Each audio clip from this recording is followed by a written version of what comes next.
Right now, Downing Street is in the middle of an absolute storm.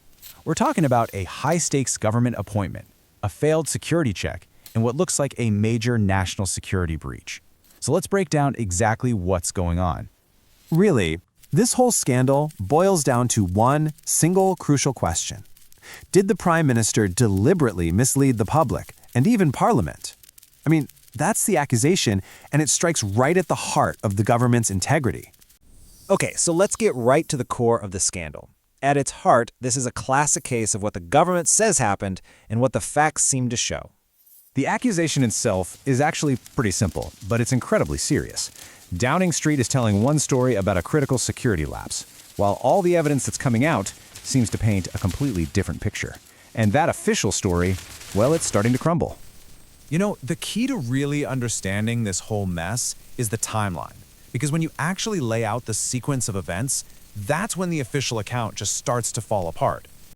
So you got to remember, when journalists first started asking questions about this months ago, this was the government's official line.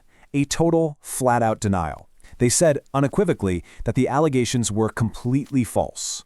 But this timeline shows a massive contradiction. See, security services flagged Peter Mandelson as a proper risk all the way back in September. Journalists were asking questions then and again in February. But now the Prime Minister is claiming he only recently found out about it. So, how can both of those things be true? It seems pretty much impossible for the government to have issued that denial without knowing something was up.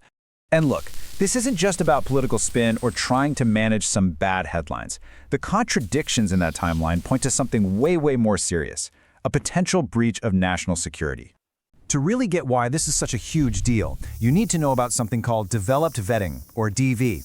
This is the highest level of security clearance you can get in the UK. It literally grants you access to the nation's most sensitive, top-secret information. And that brings us to the bombshell at the center of this whole thing. Peter Mandelson failed his security clearance. According to sources, for someone at this level to fail DV is, and I'm quoting here, basically unheard of. But despite this massive red flag, the appointment was apparently pushed through anyway, leading to what looked like some really serious breaches. Reports are claiming Mandelson was attending high-level meetings with access to sensitive documents before his vetting was even finished. Now, that's not just bending the rules, that's a complete breakdown of national security protocol.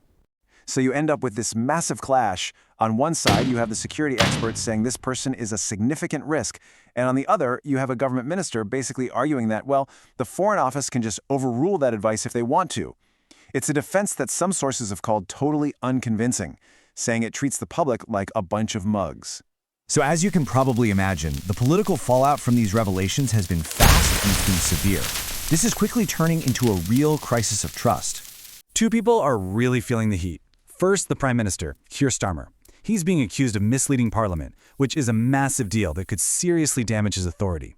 And then there's David Lammy, who is the Foreign Secretary. He claims he was totally in the dark about all this, which, naturally, is raising some serious questions about his competence and whether he was really in control of his own department. And this quote from a source really captures why so many people are skeptical of David Lammy's defense. The idea that he knew nothing when, as they put it, his office is literally down the corridor, well, people just aren't buying it.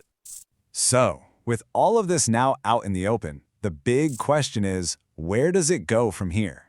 Well, let me tell you, this story is far from over. The consequences are really just beginning. Okay, so a few things are now officially underway. A senior official is going to be grilled by a committee of MPs, which should get more facts out in the open.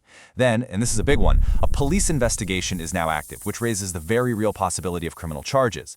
And maybe most importantly, we're expecting more documents and WhatsApp messages to be released, which could just blow this whole story wide open.